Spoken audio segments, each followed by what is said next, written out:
আমাকে মাফ করে দে বাবা, আমি তোর সাথে অনেক অন্যায় করেছি। আপনার নোংরা হাত দিয়ে আমাকে টাচ করবেন না। তো আমাকে বলছো কেন? আমি কোনো টাকা পয়সা দিতে পারবো না।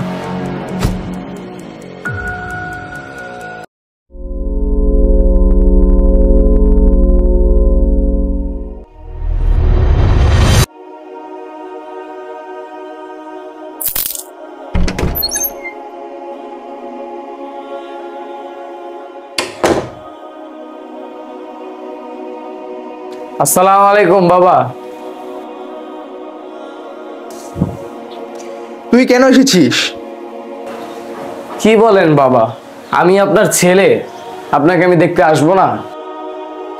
আমাকে দেখার জন্য আমার ছোট ছেলে আছে। কিন্তু আমিও তো আপনার ছেলে। আচ্ছা, কি বলবি বল।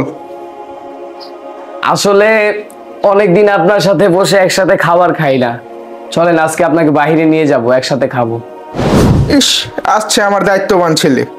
বাবা আপনি এরকম করে কেন বলছেন? আপনার প্রতি তো আমার দায়িত্ব আছে। তোর আমার বিষয় কোনো কিছু চিন্তা করতে হবে না, আমাকে দেখার জন্য আমার ছোট ছেলে আছে। কি ব্যাপার, আপনি এখানে কেন আসছেন? কিরে ভাই, কতদিন পরে দেখলাম তোকে। আপনার নোংরা হাত দিয়ে আমাকে টাচ করবেন না। ও আচ্ছা, যাই হোক, আমি আজকে বাবাকে আমার সাথে নিয়ে যাওয়ার জন্য আসছি। বাবার সাথে অনেকদিন বসে একসাথে খাই না, তাই ভাবছি বাইরে যেয়ে খাবো। অনেকদিন ধরে খাওয়া হয় না যেহেতু আর খাওয়া লাগবে না। হ্যাঁ, আমি বাইরে খাবো না, তুই যা তো এখান থেকে।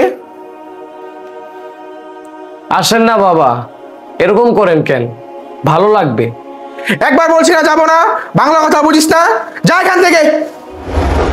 আচ্ছা ঠিক আছে বাবা, আমি চলে যাচ্ছি। বাবা আজকে কি রান্না করেছো? বাবা আজকে তো কিছু রান্না করিনি, ভাবছিলাম তুই আর আমি বাইরে লাঞ্চ করব। ও আচ্ছা, চলো তাহলে। এক পা কবরে চলে গেছে, এখনো বাইরে খাওয়ার ধান্দা, খালি আমার টাকা নামাইতে চায়।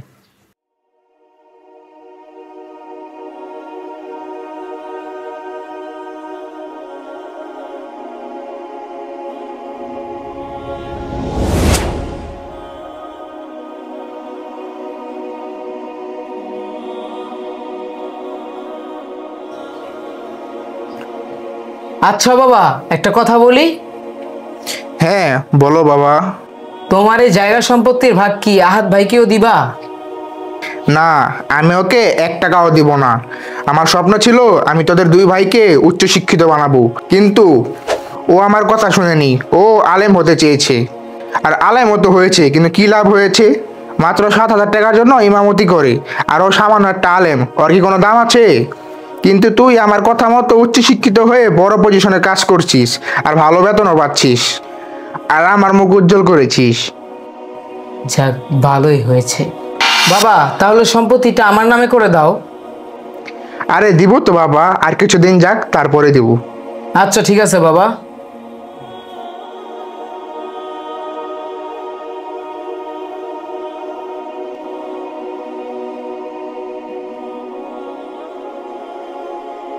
আজকে মসজিদের বেতনটা পেলাম, বাবাকে এই টাকা দিয়ে একটি পাঞ্জাবি কিনে দেব।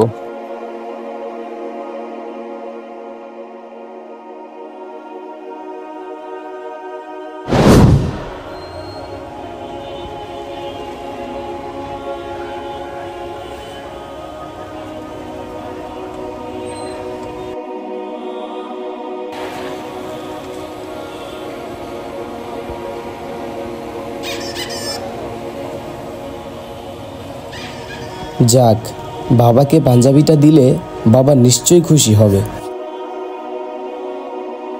কতদিন ধরে ভাবছিলাম বাবাকে একটি পাঞ্জাবি দিব, কিন্তু তৌফিক হয়নি। যাক, আজকে অবশেষে দিয়ে আসি। আরে বাবা, কোথায় যাচ্ছেন? তোকে বলতে হবে কোথায় যাচ্ছি? আচ্ছা যাই হোক, আমি আপনার কাছেই যাচ্ছিলাম। কেন, আবার কি দরকার? বাবা আমি আজকে বেতন পেয়েছি, তাই আপনার জন্য একটা পাঞ্জাবি কিনে আনছি। এই নেন, দেখেন কিরকম হয়েছে।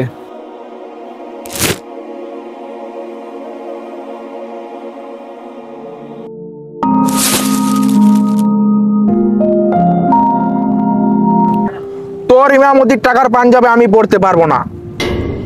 আপনি এরকম করে কেন বলছেন বাবা? আমি কত শখ করে আপনার জন্য পাঞ্জাবিটা কিনে আনছিলাম, আপনি ফেলে দিতে পারলেন? হ্যাঁ পারলাম, আর খবরদার তুই আর কোনোদিন আমার সামনে আসবি না।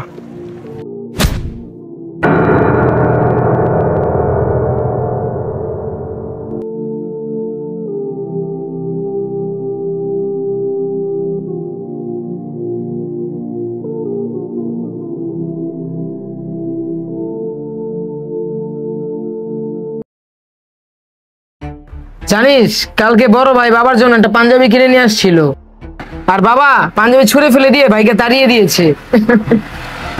আচ্ছা, তাতে তুই এত খুশি কেন? আরে আমি তো এটাই চাই, যাতে বাবা ভাইকে অপছন্দ করে, তাতেই তো আমার লাভ, সব সম্পত্তি আমার হবে শুধু। আচ্ছা বুঝলাম, তবে তোর বাবা কি তোর নামে সম্পত্তি লিখে দিবে? আরে কি যে বলিস, বাবাকে আমি পাম্পট্টি দিয়ে যেভাবে আমার হাত করে ফেলেছি, বাবা তো আমার কথা মতোই চলে। একবার শুধু সম্পত্তিটা আমার নামে করে নেই, তারপর দেখতে পারবে আমার আসল রূপ। আচ্ছা ভালোই প্ল্যান করেছিস, চল তাহলে যাই।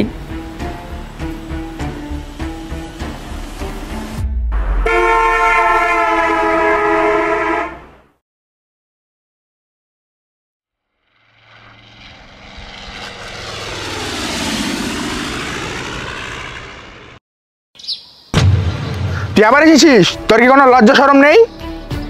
বাবার কাছে আসতে কিসের লজ্জা? আসলেই তুই একটা বেহায়া। আচ্ছা বাবা বলো, আমাকে তুমি কেন ভালোবাসো না? কেন আমাকে দেখতে পারো না? আমি কি করেছি? কারণ আমি তোকে উচ্চ শিক্ষিত বানাতে চেয়েছিলাম সানির মতো, আর তুই আলেম হয়ে আমার মান সম্মান ডুবিয়ে দিয়েছিস। বাবা তুমি এগুলো কি বলতেছো? আমি একজন আলেম, তাতে তোমার গর্ব হওয়া উচিত। সবাই কি আলেম হতে পারে? এই 2 দিনের দুনিয়াতে বড় চাকরিজীবী ও ব্যবসায়ী হয়ে কি হবে? একদিন তো সবাইকে মরতে হবে। তাছাড়া মহান আল্লাহ তাআলা আমাদেরকে দুনিয়াতে পাঠিয়েছেন একমাত্র তারই ইবাদত করার জন্য। এখন তুই আমাকে শিখাবি কোনটা করতে হবে কোনটা না করতে হবে? বাবা আপনি একটু বোঝার চেষ্টা করেন। কিসের বাবা? আমার মাত্র একটাই ছেলে, সে হলো সানি। আল্লাহর রাস্তায় তুই এখান থেকে চলে যা। আর যদি তুই কোনোদিন আমার কাছে আসিস বা এই বাড়িতে আসিস, আমার চেয়ে খারাপ আর কেউ হবে না। বাবা দেখেন, এমনটা কইরেন না।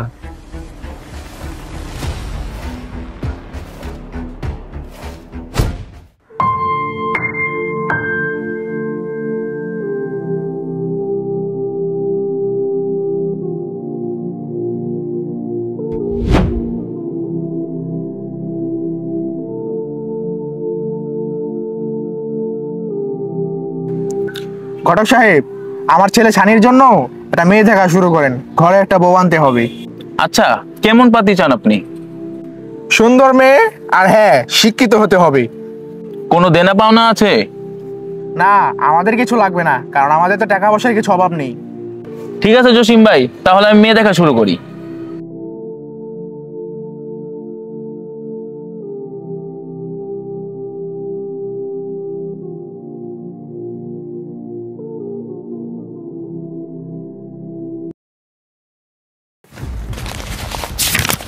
বাবা এই নাও তোমার জায়গা সম্পত্তির দলিলের কাগজ, আমি উকিল দিয়ে রেডি করিয়ে নিয়ে আসছি।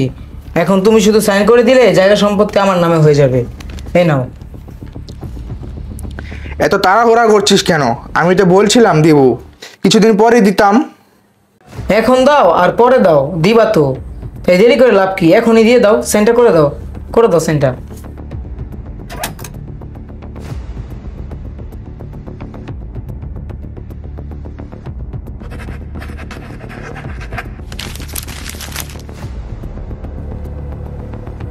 আচ্ছা থাকো তাহলে, আমি বাইরে যাচ্ছি। আচ্ছা বাবা শোন, হ্যাঁ বলো। আজকে শরীরটা বেশি ভালো লাগছে না, তাই আজকে রান্না করবো না। তুই বাইরে থেকে আসতে সময় কিছু খাবার কিনে আনিস। কেন, টাকা কি গাছে ধরে নাকি? ঘরে সব কিছু আছে, রান্না করে খাও। আমি গেলাম। হঠাৎ কি হলো? এভাবে কথা বলছি?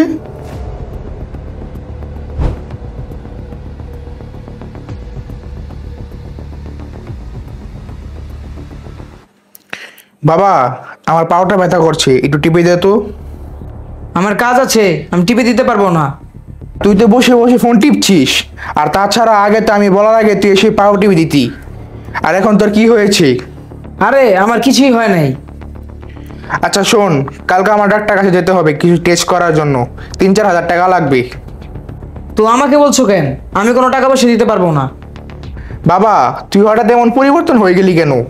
আগে তো আমি বলার আগে তুই আমাকে ডাক্তারের কাছে নিয়ে গেতি। ধুর, এত কথা ভালো লাগে না, থাকো, আমি অফিসে গেলাম। সানিয়া তো পরিবর্তন হয়ে গেল কেন? ওর মনে তো আমার প্রতি বিন্দু পরিমাণ ভালোবাসা নেই। এই বিষয়টা তো মেনে নিতে পারছি না।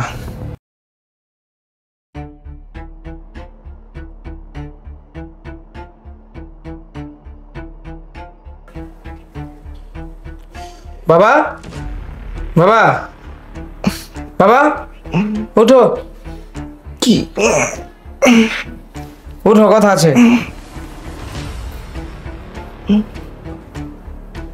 কি হয়েছে বাবা?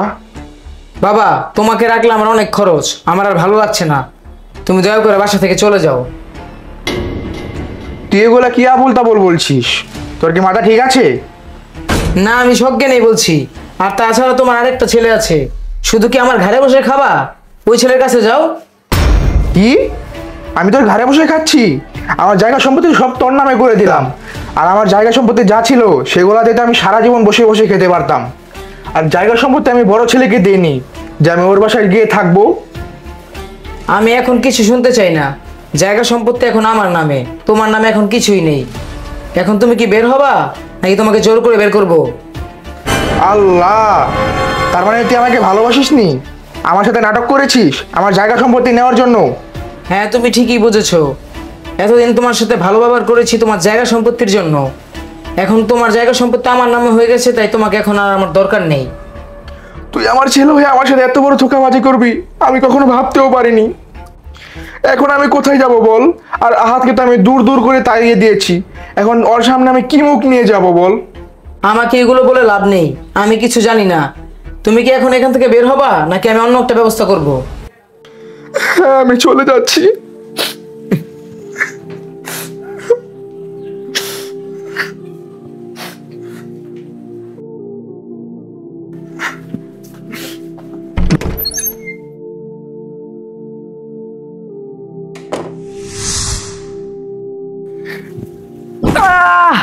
এখন কি শান্তি!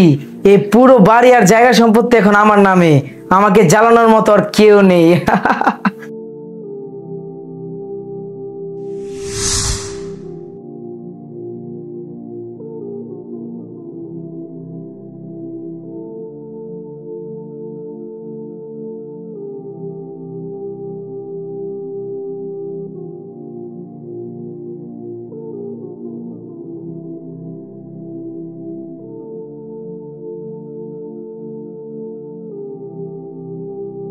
এটা বাবা না?